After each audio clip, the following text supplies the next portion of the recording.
From the islands and swamps to the mountains and valleys, fishing, hiking, and everything in between, Inspiring Wilderness Adventures is a channel dedicated to inspiring wilderness adventures.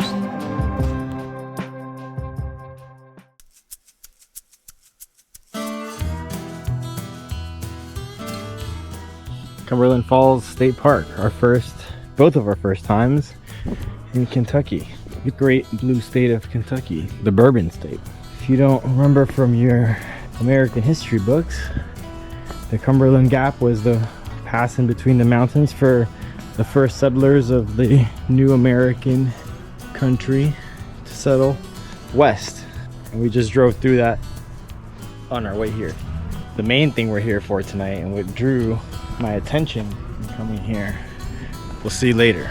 Something not a lot of people know about. And it's a spectacular event.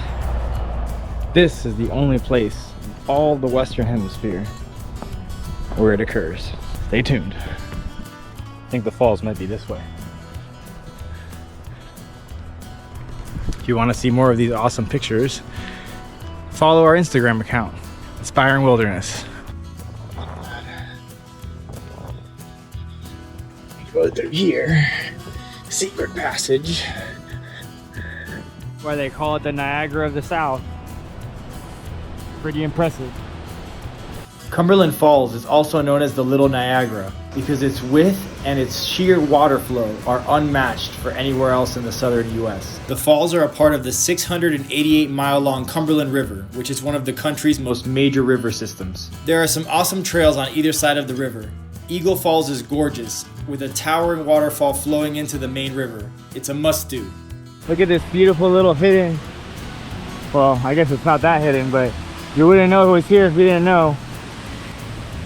Flowing all the way out to the Cumberland.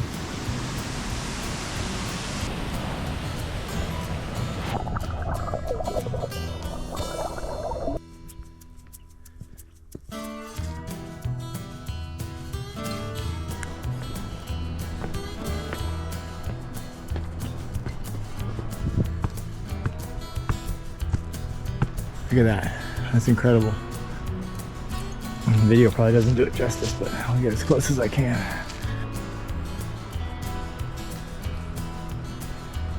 Not much of an overlook, but you can see the deepness of the gorge and the beach. We're at way down there.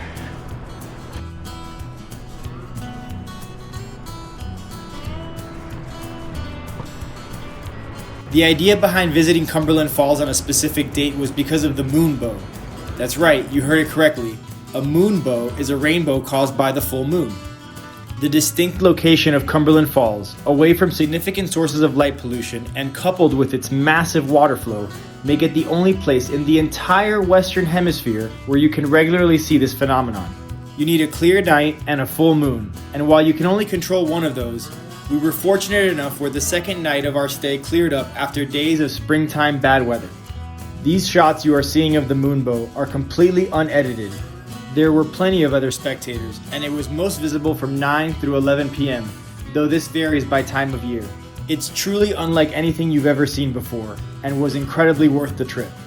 Big South Fork National River Recreation Area is a must-visit and a true hidden gem. We only discovered it by looking at Google Maps, and we only discovered the trails by doing a dive on the area. The Natural Bridge area is a really cool short hike where the incredible geologic formations come out of nowhere. You feel like you were all of a sudden transported into a different world.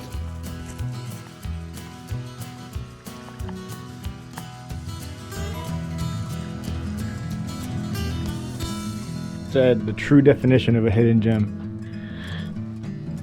Except whoever really loves Justin Tharp knows about it. That looks like it says Harrison. Oh no, it says Hunter. Poorly written. These rock formations are sick. Look at how it's like shaved. It looks like upside down scalloped potatoes. This is awesome. On our drive, we stumbled across this house. I looked it up, and Wilburn K. Ross was an absolute legend. In late 1944, Ross's company had lost 55 out of 88 men while under fire from an elite, full-strength German company. when Ross took action that saved the rest of his men. He took the front charge to absorb the German counterattack, repelling 8 waves of attacks while under a hail of machine gun and grenade fire, all without assistance, all while shielding the remainder of his men. Ross then led a counterassault, killing at least 58 men during the 5 hours of continuous combat, only to then remain at his post for another 36 hours. As a young boy here in Strunk, Kentucky, Ross would practice lighting a match by shooting it from a distance with his .22 rifle. Tired and with a 5-hour drive back home, we almost ended up skipping the Blue Heron mining site, but I'm so glad we went. It's located in a beautiful valley, small enough you might call it a holler, so perfectly preserved in time that if you close your eyes you can almost hear the steam locomotive whistle.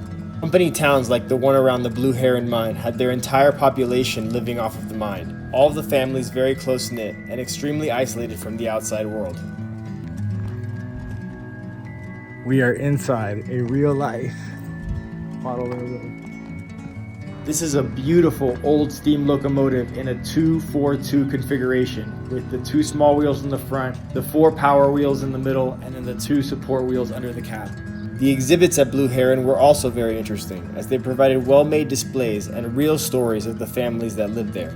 These are the original rail cars. They would have been loaded up to the brim with coal and then hauled away through the mountains by steam locomotives like the one we showed.